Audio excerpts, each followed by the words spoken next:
Hai, Assalamualaikum. Perkenalkan, nama saya Fani Rosmawati Sofianingsi, NPM 192191154 dari kelas 2D Penjas.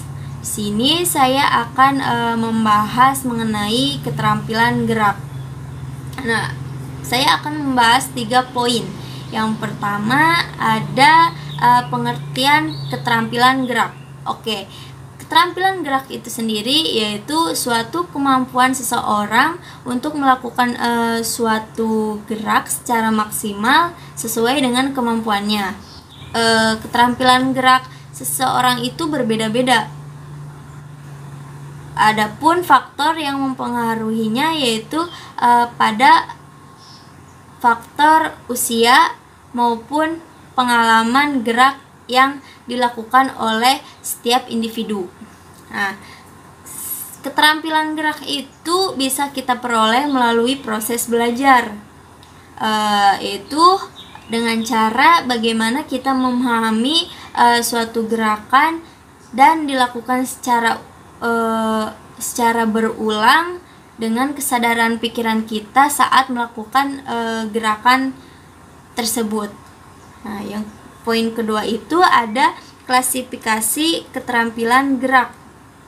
Yang pertama ada klasifikasi berdasarkan kecermatan gerak. Itu dibagi menjadi 2. Ada keterampilan gerak agal dan ada keterampilan gerak halus. Oke, yang pertama keterampilan gerak agal. Keterampilan gerak ini itu gerakan yang saat pelaksanaannya itu menggunakan otot-otot besar. Itu sebagai basis utama gerakannya. Sedangkan pada keterampilan gerak halus itu pada saat pelaksanaannya menggunakan otot-otot halus. Contohnya yaitu pada saat menggambar, saat mewarnainya, dan pada saat menulis, dan masih banyak lagi tentunya. Yang kedua itu ada klasifikasi berdasarkan perbedaan titik awal. Itu dibagi menjadi 3. Yang pertama ada keterampilan gerak diskrit. Nah, keterampilan gerak ini dimana pada saat pelaksanaannya itu bisa ditentukan titik awalnya dan titik akhirnya. Oke. Yang kedua ada keterampilan gerak serial. Nah, keterampilan serial ini yaitu merupakan gerak diskrit yang dilakukan secara berkelanjutan. Yang ketiga itu ada keterampilan gerak kontinu. Nah, keterampilan gerak ini tidak mudah ditandai titik awal dan titik akhirnya. Nah, biasanya itu dipengaruhi oleh si pelaku dan stimulus eksternal dibanding dengan pengaruh bentuk gerakannya sendiri. Oke, yang selanjutnya ada klasifikasi berdasarkan stabilitas lingkungan. Itu dibagi menjadi 2. Yang pertama ada keterampilan gerak tertutup, yaitu dimana saat pelaksanaannya itu terjadi pada kondisi lingkungan yang tidak berubah dan stimulus gerakannya itu timbul dari diri si pelaku sendiri dan tidak ada faktor luar yang turut mengarahkan gerakan tersebut. Nah, yang kedua itu ada keterampilan gerak terbuka. Nah, di sini pelaksananya itu terjadi pada kondisi lingkungan yang berubah-ubah dan pelaku itu bergerak menyesuaikan dengan stimulus yang timbul dari lingkungannya, dan juga bisa dari perubahan posisi lingkungannya yang mana bisa bersifat temporal dan bersifat spesial. Oke. Poin yang terakhir ada unsur-unsur kemampuan yang membentuk keterampilan gerak. Nah, di sini yang pertama itu ada unsur kemampuan fisik. Nah, fisik itu merupakan sarana utama yang digunakan pada saat bergerak. Nah, kondisi fisik itu kondisi fisik yang baik itu akan menghasilkan gerakan yang efisien. Oke, adapun macam-macam macam-macam kemampuan fisik, yaitu ada kecepatan reaksi, ada kekuatan, ada ketahanan, ada kecepatan, ada fleksibilitas, dan ketajaman indera. Oke, yang selanjutnya itu ada unsur kemampuan mental. Mental itu apa sih? Mental adalah pikiran. Nah, jadi kemampuan mental itu berarti kemampuan untuk berpikir dan kemampuan untuk berimajinasi. Nah, kemampuan mental itu berpengaruh terhadap kemungkinan terciptanya gerakan yang efisien. Oke, nah ini adalah kemampuan yang diperlukan untuk mendukung terciptanya gerak. Itu ada kemampuan memahami gerakan yang akan dilakukan. Yang pertama, kita tuh harus memahami apa gerakan yang akan kita lakukan. Nah, bagaimana kita bagaimana kita memulainya dan bagaimana kita mengakhirinya, begitu. Adapun kecepatan memahami stimulus, ada kecepatan membuat keputusan. Pada saat akan melakukan gerakan, kita bisa cepat mengambil keputusan untuk melakukan gerakan yang akan kita lakukan.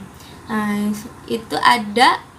Terus ada kemampuan memahami hubungan spasial, ada kemampuan menilai objek yang bergerak, ada kemampuan menilai irama, ada kemampuan mengingat gerakan lampau, ada kemampuan memahami mekanika gerakan, ada kemampuan berkonsentrasi.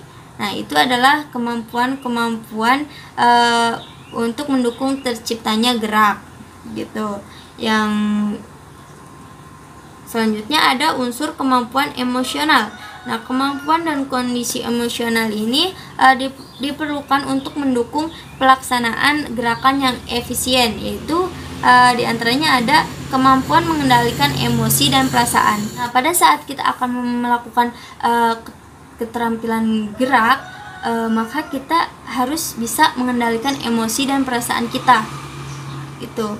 Itu akan membuat gerakan yang kita peroleh itu secara efisien, gitu.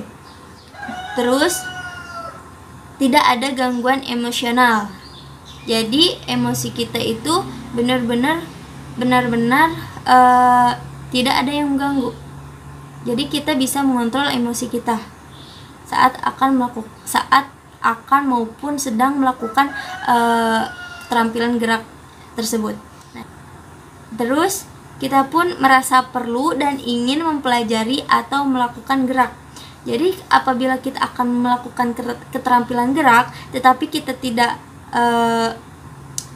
merasa ingin mempelajari atau melakukan gerak tersebut, maka kita tidak akan mencapai keterampilan gerak secara efisien.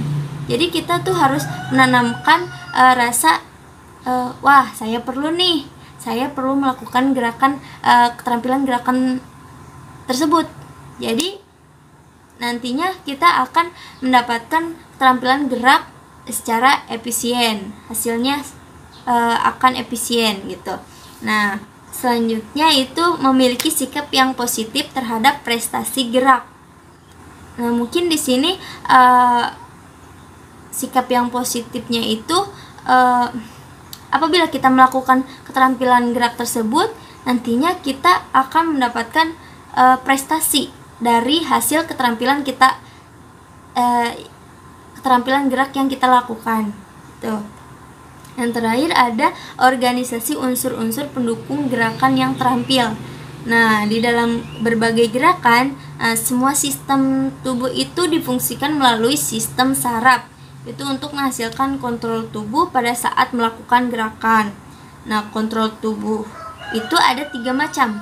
Yang pertama ada kontrol keseimbangan. Nah, dimana pada saat kita akan melakukan keterampilan gerakan, maka kita harus bisa mengatur keseimbangannya. Contohnya, pada saat kita akan menyeberang sungai dengan menggunakan papan kecil. Maka kita saat berjalan di atas papan tersebut, kita harus menjaga keseimbangannya, mengontrol keseimbangannya agar tidak terjatuh ke dalam sungai tersebut. Begitu. Yang kedua itu ada kontrol ketepatan waktu berbuat atau timing. Yang terakhir ada kontrol muskular. Nah, di mana kontrol muskular ini pada saat kita sudah melakukan suatu keterampilan gerak, maka kita akan mampu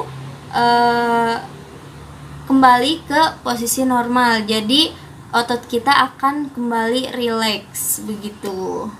Mungkin cukup sekian apa yang bisa saya sampaikan, apa yang bisa saya bahas. Mohon maaf apabila banyak kesalahan karena saya masih dalam tahap belajar. Wassalamualaikum warahmatullahi wabarakatuh.